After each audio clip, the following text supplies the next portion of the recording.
नई योजनाओं के बारे में पढ़ेंगे। ये आपका एक प्रैक्टिकल सब्जेक्ट होता है कि किस प्रकार आप स्कूल में क्लासेस लेंगे और उसका प्रोसीजर क्या होगा।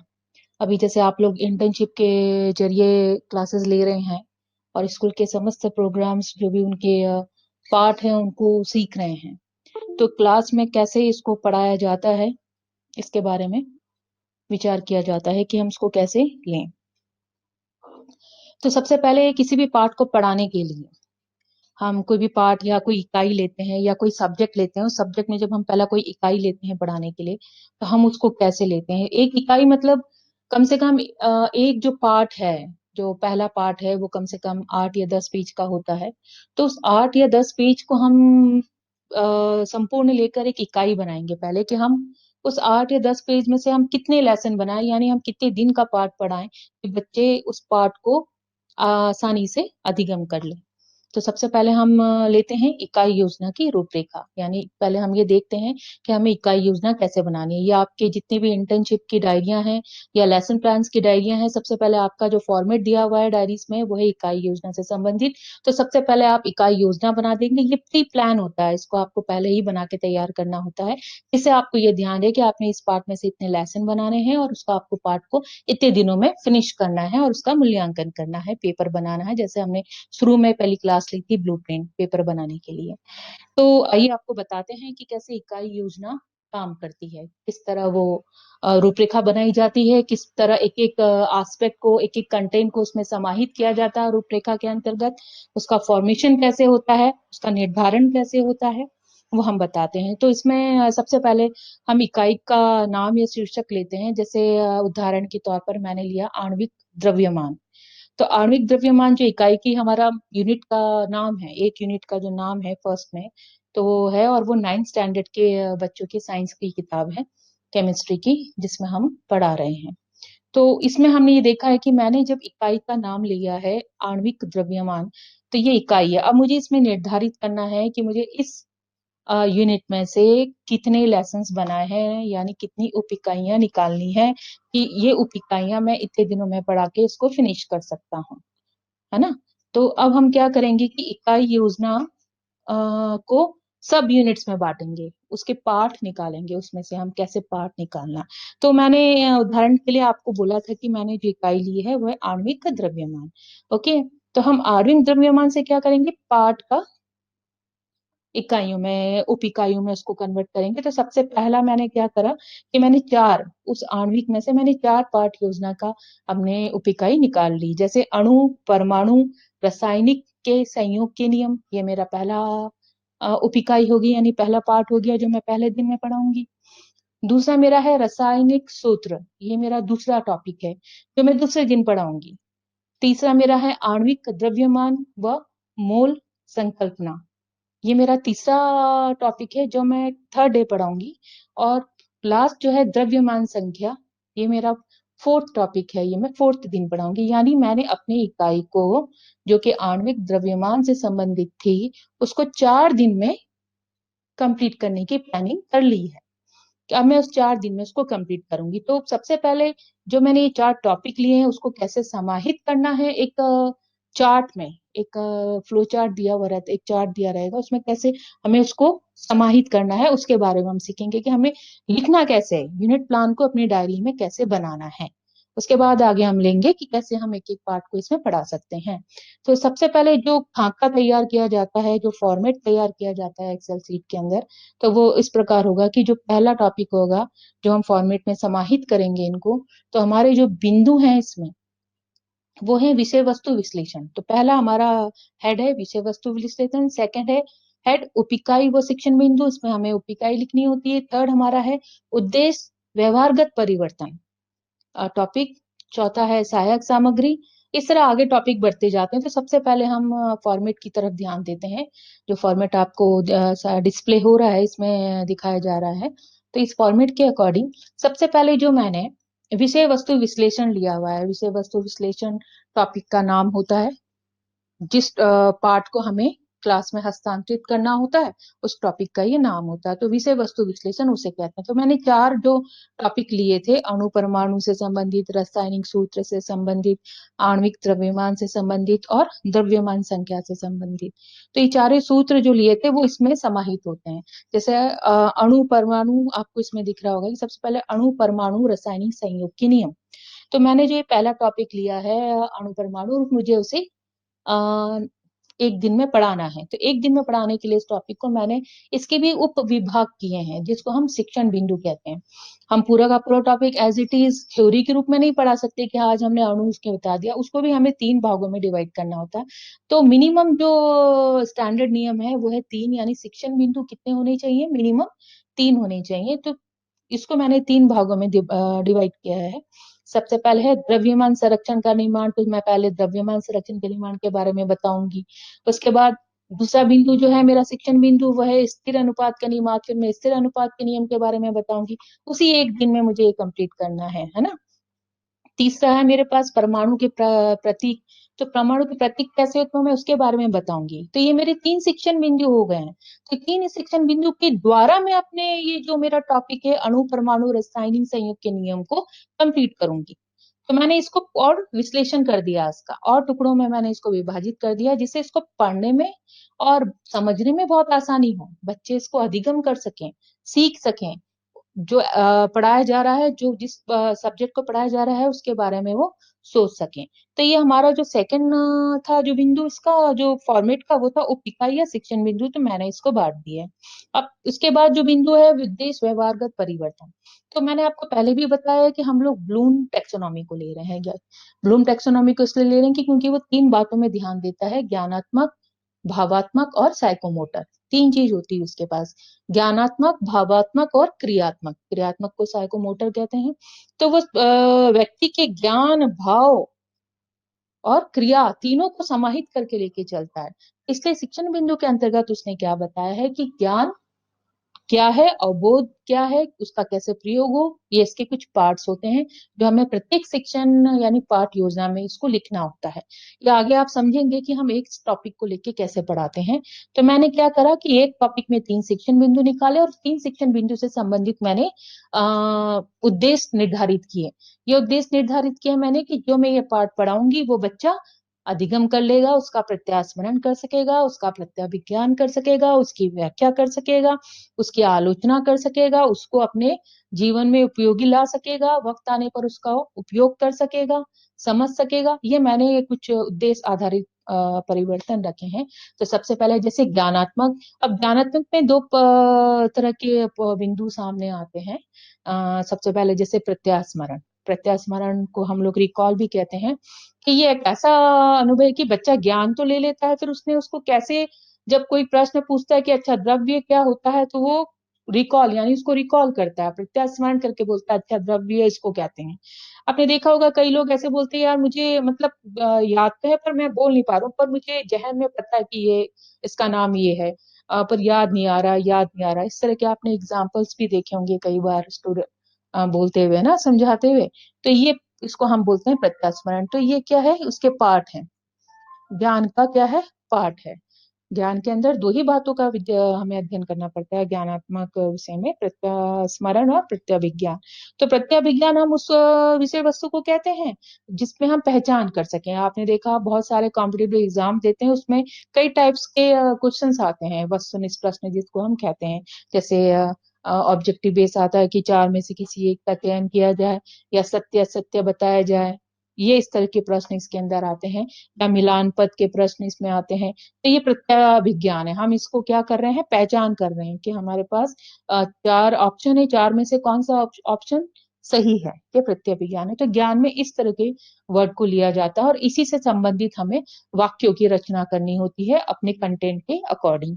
तो सबसे पहले हम क्या जैसे हैं ज्ञानात्मक। ज्ञानात्मक मैंने अगर एक वाक्य की संरचना की है कि विद्यार्थी अणु परमाणु के अंतर्गत, अणु परमाणु के अंतर्गत द्रव्यमान संरक्षण का निर्माण का प्रत्यास्मरण कर सकेंगे। मैंने बोला आपको, फिर मैं आपको याद दिलाती हूँ कि इसमें 2 ही बातों का अध्ययन किया जाता है, प्रत्यास्मरण और प्रत्यभिज्ञान। यह पहचान करना ही प्रत्यय विज्ञान होता है। कई लोग उसको 3 में लेते हैं, पर 2 ही इसमें विषय वस्तु होती है। तो हमारे पास जो 3 शिक्षण बिंदु हैं, हमें इन 3 शिक्षण बिंदु को लेके चलना है। अगर मैंने उसमें बोल दिया कि उसका करना है, तो वो उसका करना है, उसका निर्माण होना चाहिए। अब दूसरा, जैसे मेरे पास जो ज्ञानात्मक के अंदर आता है, मैं प्रत्यय विज्ञान, तो मैं कह सकती हूँ कि विद्यार्थी स्थिर अनुपात व परमाणु के प्रतीकों का प्रत्यय विज्ञान कर सकता है। यानी मेरे तीनों शिक्षण बिंदु ज्ञान में समाहित हो चुके हैं एक वाक्य के रूप में। यानी जो मैं क्लास में पढ़ाऊंगी, मैंने उससे संबंधित उद्देश्य पहले निर्धारित कर लिए हैं कि हाँ, अगर मैं इसको पढ़ाऊंगी तो बच्चा, जब मैं प्रश्न दूंगी तो उसका प्रत्यय विज्ञान कर सकेगा या उसका प्रत्यय स्मरण कर सकेगा। तो ये मैंने क्या करा है, पहले ही समझा दिया है कि कैसे करना है और क्या करना है ना। तो सेकंड हमारा जो आता है इसमें व्यवहारिक उद्देश्य के परिवर्तन में, वो है ज्ञान के बाद अवबोधात्मक। तो अवबोधात्मक में क्या होता है कि विद्यार्थी व्याख्या करता है, क्योंकि स्टैंडर्ड क्या है, नाइन्थ में बच्चा क्या होता है कि खुद सोच समझ वाली शक्ति उसके अंदर समाहित होती है, वो मानसिकता बल उसमें होता है। उस समय इमोशनल क्रिएशंस उसके बढ़ने लगते हैं। वो इमोशंस में ज्यादा मतलब बहता है, फ्लो होता है उसका इमोशन, जो उसका जो फ्लो है वो इमोशनल ही वो बहुत अच्छा स्ट्रांग होने लगता है। और वो क्रिया आदि में ज्यादा काम करने, यानी प्रैक्टिकल वस्तु को ज्यादा अहमियत देने लगता है बकाया थ्योरी के। तो अवबोधात्मक के अंदर हम लोग बेसिकली जो हमारे पास बिंदु आते हैं, वो जैसे व्याख्या करना, विचार करना, विवरण करना, आलोचना करना और उसका डिस्क्रिमिनेशन देना, ये सारे व्याख्या के पार्ट हैं। तो हम कोई भी टॉपिक लेके कर सकते हैं कि विद्यार्थी द्रव्यमान संरक्षण के निर्माण की व्याख्या अपने शब्दों में कर सकता है। ये मेरा एक वाक्य बन गया अवबोधात्मक में। तो हमें तीनों शिक्षण बिंदु को लेकर के इस तरह के वाक्य इसमें बनाने चाहिए जो समाहित होते हैं। उसके अलावा ज्ञान प्रयोग भी होता है कि ज्ञान प्रयोग कैसे होगा। तो ज्ञान प्रयोग के अंतर्गत विद्यार्थी क्या सीखेगा। तो ज्ञान प्रयोग अभी अपने आप में है कि रासायनिक सूत्रों के विभिन्न भागों का विश्लेषण कर सकेंगे। विद्यार्थी क्या करेंगे, अलग अलग विश्लेषण, ये ज्ञान प्रयोग के अंदर आता है। विश्लेषण करना, एनालिसिस करके करना, उसका कंक्लूजन देखना, क्या उसका रिजल्ट आ रहा है, उसके बारे में क्या फ्लो जा रहा है, रिजल्ट नेगेटिव की ओर है कि पॉजिटिव की ओर, ये एनालिसिस पार्ट इसके अंदर आता है। नेक्स्ट जो ज्ञान उद्देश्य व्यवहार परिवर्तन है, वो है कौशलात्मक। तो विद्यार्थी क्या करेगा कि जो उसको दे रखा है विभिन्न प्रकार के रासायनिक के सूत्रों को क्या करेगा, चार्ट के थ्रू प्रदर्शित करेगा। यानी जो वो टीचिंग एड लेके जा रहा है, उस टीचिंग एड का क्या महत्व है क्लास में, कि हम कैसे पढ़ा रहे हैं। एक हम थ्योरी लेकर पढ़ा रहे हैं कि हम बोलते चले जा रहे हैं, करते चले जा रहे हैं। एक हम उसको चार्ट के थ्रू पढ़ा रहे हैं, अपने पीपीटी के थ्रू पढ़ा रहे हैं, अपना डेमोन्स्ट्रेशन करके बता रहे हैं। एक प्रैक्टिकल, क्योंकि सब्जेक्ट प्रैक्टिकल है तो हम उसको प्रैक्टिकल करके दिखा रहे हैं कि कैसे द्रव्यमान काम करता है, किस प्रकार रासायनिक का सूत्र काम करते हैं, आपस में मिलने पर वो कौन सा नया नया रासायनिक सूत्र को बनाते हैं। तो ये सूत्रों का जो चार्ट है, वो अगर हम ब्लैक बोर्ड में लगा के एक बड़ा सा अच्छा टीचिंग एड बना के अगर हम डिस्प्ले करते हैं किसी कक्षा कक्ष में, जब हम पढ़ा रहे होते हैं, तो बच्चा क्या करता है, उसका जो कंसंट्रेशन उस चार्ट की तरफ फोकस होता है और हमें उस चार्ट को समझाने में आसानी होती है। तो ये क्या है, कौशलात्मक विश्वास, यानी बच्चे में वो कौशल स्किल डेवलप होनी चाहिए कि वो अपने कंटेंट को कैसे प्रवाहित करे अपने स्टूडेंट पर, कि बच्चा उस टॉपिक को आसानी से ग्रहण कर सके। इसमें ही आता है अभिरुचियात्मक। अभिरुचियात्मक क्या होता है कि विद्यार्थी विभिन्न प्रकार के द्रव्याणु स्रोतों से संबंधित प्रश्न अपने अध्यापक से पूछ सकेंगे। यानी उनकी रुचि होती है, जिस विद्यार्थी की अधिक रुचि होती है तो वो हजार तरह के प्रश्न पूछ लेता है। ये कैसे होगा, ये क्यों होगा, किस लिए होगा, क्या इम्पैक्ट होगा, क्या इसका रिजल्ट निकलेगा, है ना, उसको प्रैक्टिकल करके। तो वो हजार तरह के प्रश्न आपके सामने रख देता है। तो इससे समझ जाना चाहिए कि वो उस चीज में इंटरेस्ट ले रहा है और उसको समझ रहा है। तो इसमें बच्चे में क्या हुआ, अभिरुचियात्मक व्यवहारगत परिवर्तन भी होने लग गया है। फिर है अभिवृत्त्यात्मक। तो अभिवृत्त्यात्मक क्या होता है, विभिन्न प्रकार के द्रव्यान के प्रति सकारात्मक। देखो, रुचि अलग होती है और अभिवृत्त्यात्मक अलग होता है। उसका एटीट्यूड क्या है उसके प्रति। एक इंटरेस्ट अलग है कि उसका इंटरेस्ट है, जहाँ इंटरेस्ट होगा वहाँ एटीट्यूड एटीट्यूड ऑलरेडी पॉजिटिव होगा। जहां भी इंटरेस्ट होगा वहां एटीट्यूड ऑलरेडी पॉजिटिव होगा। जहां इंटरेस्ट नहीं होगा तो वहां किस एटीट्यूड से मतलब ही नहीं है उसका। अभिवृत्त्यात्मक यानी उसका जो सकारात्मक या नकारात्मक या न्यूट्रल रहने वाला स्वभाव है, वो तीनों फंक्शन करते हैं। तो जाहिर बात है जहाँ इंटरेस्ट है वहाँ सकारात्मक और पॉजिटिव हाई सकारात्मक रुचि उसमें डेवलप होगी, तो वो व्यवहारगत उसमें परिवर्तन आना संभव हो सकेगा। तो उससे हमने अभी बताया था आपको कि पहले हमने विषय वस्तु विश्लेषण कर लिया था, उसके बाद हमने उप इकाई व शिक्षण बिंदु के बारे में पढ़ लिया था। अब उसके बाद उद्देश्य व्यवहारगत परिवर्तन तो मैंने 5 बता दिए हैं कि कैसे उद्देश्य बनाए जाते हैं जिससे कि बच्चों में व्यवहारगत परिवर्तन हो। अब नेक्स्ट जो इसका पार्ट है वो है सहायक सामग्री। तो सहायक सामग्री यानी टीचिंग एड हम कैसे लें। कई बच्चे ऐसे करते हैं कि थर्माकोल में बना के नॉर्मली बता देते हैं। टीचिंग एड इस तरह नहीं होना चाहिए। टीचिंग एड इस तरह होना चाहिए कि बच्चा सूक्ष्म सूक्ष्म विषय वस्तु को भी बहुत रुचिकर तरीके से अधिगम कर ले, तो उसका पूरा इंटरेस्ट उस चीज में, वो समझे उस टीचिंग एड के थ्रू कि उसको क्या पढ़ाना है, कैसे पढ़ाना है। हर टॉपिक का अपना डिमांड होता है कि टॉपिक का डिमांड होता है कि उसको उस टीचिंग एड के थ्रू पढ़ाया जाए। जैसे मैं वो ये मान लेती हूँ कि केमिस्ट्री यानी प्रैक्टिकल सब्जेक्ट को पढ़ाने के लिए सबसे कारगर सिद्ध प्रैक्टिकल वर्क होता है, यानी डेमो करके दिखाना लाइवली, बकाया कि उसको हम चार्ट में ड्रॉ करके दिखाएं। हम केमिस्ट्री में डेमो करके दिखा सकते हैं, इसलिए प्रैक्टिकल सब्जेक्ट्स होते हैं, आपको प्रैक्टिकल्स यानी लैब्स होते हैं, लैब्स में बताया जाता है किस तरह उसको करना है। कुछ सब्जेक्ट्स ऐसे होते हैं जिसमें टीचिंग एड की रिक्वायरमेंट बहुत कम होती है। जैसे अगर मैं पढ़ा रही हूँ बाबर मुगलों का शासन कैसे शुरू हुआ बाबर से लेकर के लास्ट तक, तो मैं उसको चार्ट के थ्रू ही बता सकती हूँ, मैं उसको लाइवली नहीं बता सकती, या मैं उसको एक्ट करके नहीं बता सकती हूँ कि मैंने एक्ट तैयार कर लिया, इसको बिरबल बना दिया, इसको it's a very long period, मैं इसको इस तरह नहीं बता सकती। तो सब्जेक्ट की डिमांड होती है कि उसको किस टीचिंग एड के द्वारा पढ़ाया जाए। तो जो हम सब्जेक्ट पढ़ा रहे हैं अणु यानी आणविक द्रव्यमान, उसमें टीचिंग एड सबसे ज्यादा इंपॉर्टेंट महत्व रखता है, और उसमें सबसे ज्यादा जो महत्व रखता है वो है आपकी डेमो क्लासेस, यानी मैं आपको एक डेमो करके दिखाऊं। तो परमाणु अविभाज्य सूक्ष्मतम अभिक्रिया में न तो सृजित होता है और न ही उसका विनाश होता है। तो ये सहायक सामग्री हम कैसे कैसे इसके अंदर कर सकते हैं, जैसे हाइड्रोसल्फाइड का सूत्र प्रतीक का संयोजन कर सकते हैं, अतः हाइड्रोजन सल्फाइड का सूत्र यानी 2H2S, H2S को हम H को हम 2 भाग में वो कर रहे हैं मल्टीप्लाई, तो हम उसको कैसे ले सकते हैं। या तत्व परमाणु द्रव्यमान हाइड्रोजन का 1, कार्बन का 12, नाइट्रोजन 12 और नाइट्रोजन का 14, ऑक्सीजन का 16, सोडियम का 23। तो ये तत्व परमाणु द्रव्यमान है, उनके मतलब है कि द्रव्यमान यानी उसका फ्लो कितना है, बहाव कितना है।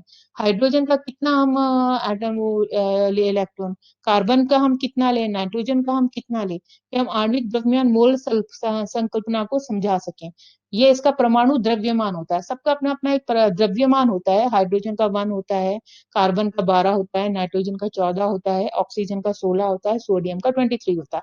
तो ये क्लास में ऐसे बोलने से तो नहीं समझ में आएगा कि मैं लगातार आपको हर उसके बताते रहूं केमिकल्स के द्रव्यमान कितने होते हैं। तो बकायदा मैं उसको आपको एक टेबल लगा दूंगी एलोगरिथम, जिसमें बच्चा उसको सीख सके, कि उसमें देख सके कि अच्छा ये फ्लो चार्ट है एक तरीके का जो लगाया जा रहा है, उसमें हाइड्रोजन कितने अपने आइकन लेकर बैठा है, नाइट्रोजन के पास कितना है, सल्फर के पास कितना है ना, ऑक्सीजन सोडियम के पास कितना है। तो ये एक बहुत बड़ा चार्ट लग गया, तो बालक उसको क्या करता है, देखता है। तो जो चीजें देख करके अधिक अतिक्रम कर सकती है आसानी से, वो बोलने पर, जो मैं लगातार अगर मैं इसके द्रव्यमान आपको बोलते रहूं तो आप इसको एक दो को ही समझ पाएंगे, बाकियों को आप नहीं समझ पाएंगे। तो उसको टीचिंग एड कौन सा सही रहेगा इसमें इसको पढ़ाने के लिए, मैं एक बड़ा सा चार्ट बना के आपको उसमें द्रव्यमान के बारे में शो करती रहूं। तो ये इस तरह के टीचिंग का इसमें काम आ सकते हैं। नेक्स्ट है हमारा अध्ययन अध्यापन की स्थिति, यानी अब छात्र और शिक्षक की क्या भूमिका रहेगी। उस समय छात्र क्या करेगा क्लास में और शिक्षक क्या करेगा क्लास के अंदर, उसके बारे में इसमें बताया जाता है कि शिक्षक क्या करेगा। जैसे जब शिक्षक पढ़ा रहा होगा, किसी टॉपिक के बारे में समझा रहा होगा, उसमें छात्र अध्यापिका द्वारा प्रस्तावना की जाएगी। जो शिक्षक है सबसे पहले वो क्या करेगा, प्रस्तावना प्रश्न पूछेगा। तो प्रस्तावना प्रश्न पूछेगा, प्रस्तावना प्रश्न को बोलते हैं इंट्रोडक्शनली क्वेश्चंस, यानी वो पहले इंट्रोडक्शन क्वेश्चंस को स्टार्ट करेगा। कि भाई ये टॉपिक नहीं बताते हुए वो एक नई टेक्निक होती है शिक्षक की क्लास में जाके सबसे पहले एक ऐसा माहौल तैयार कर ले जिसको कहते हैं प्रश्न कौशल विकसित करना। तो पहले वो क्वेश्चंस पूछता जाएगा बच्चों से, तो क्वेश्चंस पूछने के बाद ही वो अपने टॉपिक को उस क्वेश्चंस में से निकालेगी कि चलो ठीक है, आज हम इस टॉपिक के बारे में अध्ययन करेंगे। यानी उसने पहले क्वेश्चन पूछा क्लास में जाकर के, पहले टॉपिक नहीं बताया, पहले प्रस्तावना प्रश्न पूछा, जो आपको माइक्रो में सिखाया जाता है ना, प्रश्न कौशल कैसे डेवलप होने चाहिए, वो यहाँ पर काम आता है प्रस्तावना प्रश्न में। तो सबसे पहले वो क्वेश्चंस पूछना स्टार्ट करता है कि क्वेश्चंस पूछना कि ये क्या है, वो क्या है। तो उस समय विद्यार्थी की क्या स्थिति होती है, विद्यार्थी ध्यानपूर्वक सुनेंगे उस प्रश्न को और फिर उसको अपनी उसको उत्तर देंगे कि हाँ भाई इसका ये होता है। तो इस तरह वो अपने टॉपिक को निकाल सकता है। फिर उसके बाद वो बोध प्रश्न पूछता है, यानी बीच बीच में जब वो समझा रहा होता है टॉपिक के बारे में तो विकासात्मक प्रश्न भी पूछता है। तो छात्र अध्यापिका अपनी भूमिका अदा कर रहा होता है, यानी जो शिक्षक है जिसे हम छात्र अध्यापक या छात्र अध्यापिका कहते हैं, जब वो ट्रेनिंग के दौरान होते हैं तो उनको सिखाया जाता है क्लास में कैसे पढ़ाना, तो उनको इसी नाम से पुकारा जाता है। तो वो अपनी भूमिका अदा कर रहे होते हैं कि उन्हें कब प्रश्न पूछना है, कब उनको टॉपिक समझाना है, कब उनको टॉपिक के बारे में सारांश लिखवाना है, कब उनसे मूल्यांकित प्रश्न किए जाने। तो ये सब छात्र जो अध्यापिका है ये अपने अपने काम करती हैं और उधर ही जो विद्यार्थी हैं वो उनको उसी तरह सुन करके उनको उत्तर देते हैं। जब जैसे जैसे इंस्ट्रक्शंस दिए जाते हैं वैसे वैसे विद्यार्थी अपनी क्लास में काम कर रहे होते हैं। तो हमें इसको भी इसमें समाहित करना होता है, यानी इस फॉर्मेट में लिखना होता है। नेक्स्ट है जैसे श्यामपट सारांश। श्यामपट सारांश से ही समझ में आ जाता है कि हम जो भी पढ़ा रहे हैं, जिस तरीके भी पढ़ा रहे हैं, हम उसको ब्लैक बोर्ड में लिख रहे हैं। यानी ब्लैक बोर्ड वर्क हो रहा है कि हमने मान लो कि आज एक टॉपिक पढ़ा दिया है, द्रव्यमान संरक्षण का निर्माण, पहले पार्ट के में। तो जैसे ही द्रव्यमान संरक्षण निर्माण का हमारा 10 मिनट का लेसन हो जाएगा तो उसका जो श्यामपट सारांश बोलते हैं, जो सारांश निकलता है कि द्रव्यमान किसको कहते हैं, निर्माण क्या होता है, उसको ब्लैक बोर्ड में लिख दिया जाता है, उसको श्यामपट सारांश कहते हैं। तो बच्चा जब ब्लैक बोर्ड में लिखने के बाद बच्चों को 2 मिनट दिया जाता है कि आप लोग इसको बोल करके इसको लिखें। तो वो इसमें श्यामपट सारांश में होता है, जिसमें उसका सारांश बच्चों को तीनों बिंदु का लिखवा दिया जाता है। नेक्स्ट आपका मूल्यांकन प्रश्न। मूल्यांकन प्रश्न अपने आप में सटीक समीक्षात्मक ब्यौरा देता है। जैसे सभी प्रकार के उद्देश्यों को ध्यान में रखकर मूल्यांकन प्रश्न का निर्माण किया जाता है। जैसे मैंने आपको पहले ब्लूप्रिंट में बताया था कि टॉपिक के आधार पर ही क्वेश्चंस डेवलप किए जाते हैं अलग अलग तरीके के। जैसे वस्तुनिष्ठ के अलग क्वेश्चंस होंगे, निबंधात्मक के अलग क्वेश्चंस होंगे, और आपके अति लघुतरात्मक लघुतरात्मक के अलग क्वेश्चंस होंगे। तो ये जो क्वेश्चंस बनेंगे मूल्यांकन क्वेश्चंस बनेंगे मूल्यांकन हेतु, वो टॉपिक से लेकर जो हमने सब टॉपिक्स पढ़ाए हैं, जो हमने शिक्षण बिंदु पढ़ाए हैं, तो उस शिक्षण बिंदु से रिलेटेड वो अपने क्वेश्चंस को डेवलपमेंट करता है। इसके अंदर सभी प्रकार के उद्देश्यों को ध्यान में रख के मूल्यांकन प्रश्नों का निर्माण किया जाता है। इसके अंदर कि हमें सभी उद्देश्य यानी ज्ञान, बोध, क्रिया, ज्ञान और प्रयोग, कौशल, सब इसमें सारे उद्देश्य क्लियर हो जाने चाहिए, तो हम उसमें ये कार्य करते हैं। हमारा जो इसके अंदर लास्ट जो हम डिस्कस कर रहे हैं वो है गृह कार्य। इसमें गृह कार्य जब हम क्लास में अपना पहला पार्ट पढ़ाने गए, पहले पार्ट के अंदर जब हमने अपना समस्त शिक्षण बिंदु लेकर के सहायक सामग्री की सहायता से अपने पाठ को पूरा निर्वाह कर दिया, उसके अंदर हमने श्यामपट से समझा दिया, हमने एक एक चीज बच्चों को समझा दी, हमने मूल्यांकन रोलर बोर्ड के थ्रू पढ़वा दिया, हम पहले से ही मूल्यांकन प्रश्न बना के लेकर गए हैं क्लास में, और फिर जब हम क्लास में पढ़ा रहे हैं और बच्चों की रुचि देख रहे हैं तो बच्चों की रुचि के अनुसार भी हम तुरंत मूल्यांकित प्रश्न बना करके बच्चों से पूछ रहे हैं। फिर उसके बाद हमें लग रहा है कि अगर हमने जो पाठ पढ़ा दिया है बच्चे उसको सीख गए हैं तो हमने उसको प्रश्न पूछ लिया।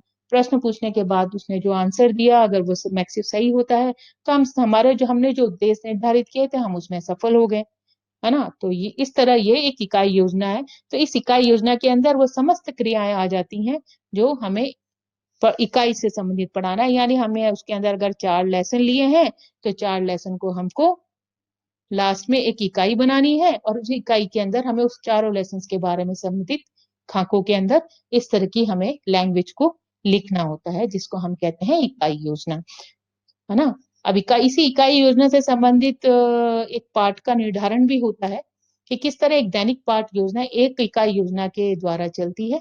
तो उसके बारे में हम कल डिस्कस करेंगे कि कैसे इसके बारे में हमें दैनिक योजना के अंदर हम इस चीज़ों को समझाएँ। धन्यवाद।